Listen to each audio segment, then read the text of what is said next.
There's great news there for the viewers, because the big question, of course, Mikel Merino, so important to Arsenal these days, scoring goals in that position that Mikel Arteta has given him, but also obviously could be important in the absence of Thomas Partey, suspended for this match against PSG tomorrow night, so helping maybe a little bit to bolster midfield is the other alternative. And he was injured, of course, for that Crystal Palace game. He picked up an injury we didn't know too many details about, which meant he couldn't be a part of the matchday squad last Wednesday, but there he is. That's what you want to see. He's out there training and looking okay, isn't he, with the rest of the squad. So good news for Arsenal fans as far as he's concerned. So important, I think, that he's available and starts tomorrow night in this vital game for Arsenal's season.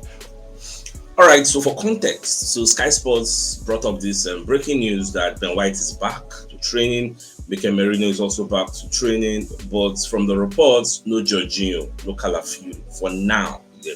So let me play the rest also, of the in terms of injuries last week, Ben White picked up yet another injury ahead of that Crystal Palace game. Again, wasn't involved in the squad. He is also out there training. We won't necessarily pick him out because they're all a long way away, but take my word for it, Ben White is out there. But still, no Calafiori as far as I can see, or Jorginho, the longer-term injuries, who are on their way back at some point, but not out there at the moment, probably doing their own work elsewhere in the gym or the pool or whatever. So listen, that is great news for Arsenal fans ahead of this PSG game. The sun is out. It's that business end of the season, the beautiful part of the season, as Mikel Arteta calls it, ahead of this so important game. Job done in the group stages of the Champions League, job done in the group of 16, job done on how against Real Madrid in the quarter-final, and now it's PSG. So feast your eyes, Arsenal fans, on Mikel Merino.